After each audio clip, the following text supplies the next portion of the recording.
بخاری شریف کی حدیث نمبر 5705 کے مطابق صحابی رسول حضرت عکاشہ رضی اللہ تعالی عنہ کی عظمت کا واقعہ بیان کیا جاتا ہے۔ پیغمبر علیہ الصلاۃ والسلام صحابہ اکرام کی مجلس میں تشریف فرما تھے کہ آپ صلی اللہ علیہ وسلم نے قیامت کے دن کے حالات بیان فرمائے اور فرمایا کہ قیامت کے دن ہر نبی اپنی امت کے ساتھ حاضر ہوگا۔ کسی نبی کے ساتھ اس کے تھوڑے سے امتی ہوں گے، کسی کے ساتھ زیادہ، کسی نبی کے ساتھ صرف ایک آدمی یا دو آدمی ہوں گے، اور کسی نبی کے ساتھ ایک بھی اس کا امتی نہ ہوگا، وہ نبی اکیلا ہی حاضر ہوگا۔ آپ صلی اللہ علیہ وسلم نے فرمایا کہ میں نے دیکھا کہ ایک بہت بڑا گروہ ایک طرف سے آ رہا ہے، میں نے گمان کیا کہ یہ میری امت ہو سکتی ہے۔ پھر مجھے بتایا گیا کہ یہ تو حضرت موسیٰ علیہ السلام کی امت ہے، اور مجھے حکم دیا گیا کہ افق کی طرف دیکھو، تو میں نے دیکھا کہ ایک بہت بڑی تعداد جس نے افق کو چاروں طرف سے گھیر لیا ہے آ رہی ہے،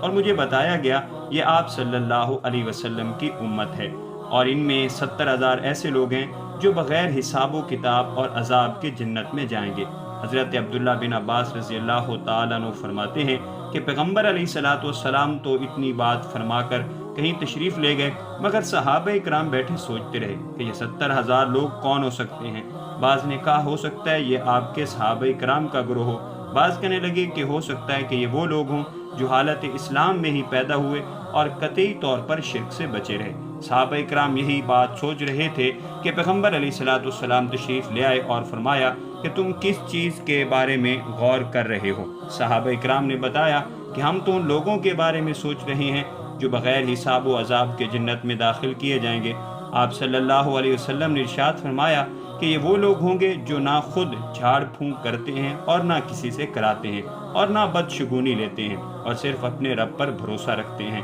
آپ صلی اللہ علیہ وسلم کی یہ بات سن کر حضرت عکاشہ بن محسن کھڑے ہوئے اور فرمایا کہ اے اللہ کے رسول، دعا فرمائیں کہ اللہ تعالیٰ مجھے ان میں سے کر دے۔ آپ صلی اللہ علیہ وسلم نے دعا فرمائی اور فوراً حضرت عکاشہ کو بشارت دے دی کہ تو انہی میں سے ہے، اللہ تعالیٰ تجھے بغیر حساب کتاب کے جنت میں داخلہ عطا فرمائے گا۔ پھر ایک اور آدمی کھڑا ہوا اور اس نے بھی یہی درخواست کی کہ میرے لیے بھی دعا فرمائیں کہ اللہ تعالیٰ مجھے بھی ان میں سے کر دے۔ آپ صلی اللہ علیہ وسلم نے فرمایا کہ اس معاملے میں عکاشہ تجھ سے سبقت لے گیا اور پہل کر گیا، یعنی اس مجلس میں ایک ہی آدمی کے لیے دعا کی اجازت تھی جو میں نے کر دی۔